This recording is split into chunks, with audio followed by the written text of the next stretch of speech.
नमस्कार. आमचे कलाकारांमध्ये आपणा सर्वांचं मनापासून खूप खूप स्वागत. थंडी वाढलेली आहे. या थंडीच्या दिवसात गरम गरम खावंसं वाटतं ना, म्हणून मी आज एक रेसिपी घेऊन आलेली आहे. ती रेसिपी म्हणजे शिंपल्यांची भाजी. चला तर ही रेसिपी पाहूया. शिंपल्यांच्या भाजीसाठी लागणारं हे साहित्य: कांदा बारीक करून घेतला आहे, मीठ आहे, अर्धी वाटी तेल आहे, हळद पावडर, लसुणीचे तुकडे आहेत, कोथिंबीर, आल्याचे तुकडे, तिखट मसाला, गरम मसाला, धना पावडर, जिरा पावडर आणि हे शिंपले कुकरमध्ये उकडलेले आहेत. कुकर उघडते आता मी. हे पहा, शिंपल्याने तोंड उघडलेले आहेत ते बघा. आता हे मी काढून घेणार आहे आणि मग त्याची भाजी करणार. आतलं मांस आहे ते काढून घेते. 1 किलो शिंपल्याचे हे गर काढलेले आहेत. याची मी सुकी भाजी करणार आहे.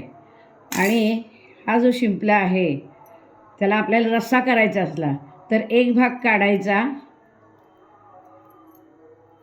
आणि असंच टाकायचं, ह्याच्यासहित टाकायचं, म्हणजे रस्सा छान होतो. कढई तापत ठेवलेली आहे. कढई तापली आहे. अर्धी वाटी तेल घालते.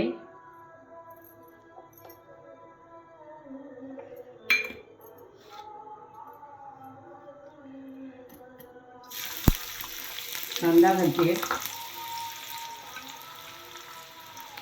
लसणीचे तुकडे आहे,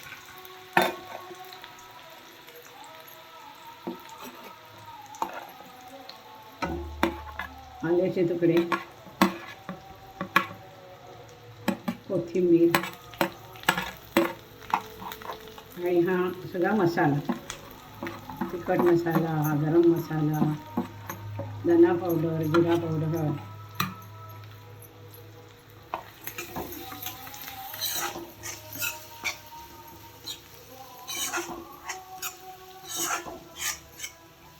हे चांगलं मिक्सअप करून घेते.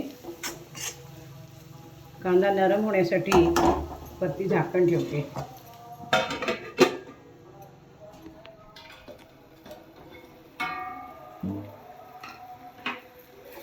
कांदा नरम झालेला आहे. त्याच्यात मी मीठ टाकते.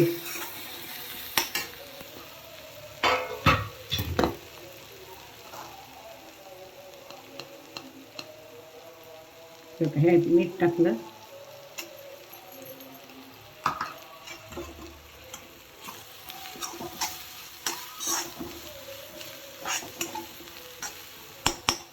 त्यामध्ये आता शिंपल्यातला गर टाकला.